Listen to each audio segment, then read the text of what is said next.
வணக்கம். இன்னைக்கு soap making video பார்க்க போறோம். இது வந்து காஸ்டிக் சோடா நான் 1 பங்கு எடுத்துக்கிட்டேன். இப்போ நம்ம மினரல் வாட்டர் வந்து இதுக்கு 1 பங்கு காஸ்டிக் சோடாவுக்கு 2.5 பங்கு தண்ணி வந்து நம்ம ஊத்தி இப்ப ஆட் பண்ண போறோம். இப்ப நம்ம மினரல் வாட்டர் ஆட் பண்ணிக்கிறோம் 2.5 பங்கு. இப்ப நான் ஊத்துனதுக்கு அப்புறம் இந்த சில்வர் பாத்திரத்துல தான் ஊத்தணும். ஊத்துனதுக்கு அப்புறம் இப்ப நான் மிக்ஸ் பண்றேன்.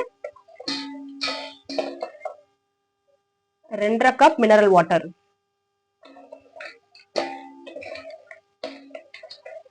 இந்த கட்டிலாம் நல்லா கரையணும். அதே சமயம் நம்ம காஸ்டிக் சோடா மினரல் வாட்டர்ல தண்ணியை ஊத்துனதுக்கு அப்புறம் ஒரு 20-25 மினிட்ஸ்க்கு அப்புறம் தான் நம்ம வந்து ஆயில் நெக்ஸ்ட் நம்ம ஆட் பண்ண போறோம். இது வந்து இதுல இருக்கக்கூடிய ஹீட் வந்து குறையணும். இப்ப 2.5 பங்கு ஃபுல்லா ஊத்தியாச்சு. இப்ப இத 25 மினிட்ஸ்க்கு அப்புறம் இதுல நம்ம ஆயில் சேர்க்க போறோம்.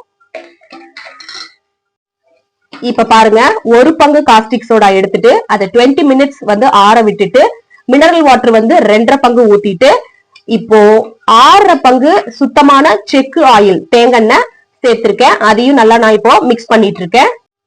இப்ப பாருங்க, ரெடி ஆயிருச்சு. நான் இப்போ இதை வந்து பக்கத்துல இருக்கக்கூடிய கப்ல வந்து நான் ஊத்தி வைக்க போறேன். நான் இப்போ கப்ல எல்லாத்தையும் வந்து சோப்ஸ் எல்லாம் ஊத்தி வச்சுட்டேன். இது வந்து 1 மந்த்துக்கு அப்புறம் இதை நம்ம பயன்படுத்தலாம்.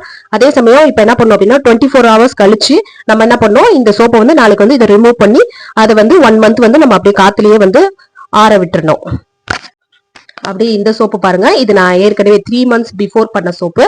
ஸோ இப்படிதான் வரும் நம்மளுக்கு. இந்த சோப்பு மேக்கிங் வந்து நமக்கு இந்த மாதிரி தான் கிடைக்கும். இது இப்ப காலியாக போகுது. அதனாலதான் நான் வந்து இன்னைக்கு தயார் பண்ணிருக்கேன். அதை இன்னைக்கு வீடியோவும் நான் எடுத்து ஷேர் பண்ணிருக்கேன். Thanks for watching.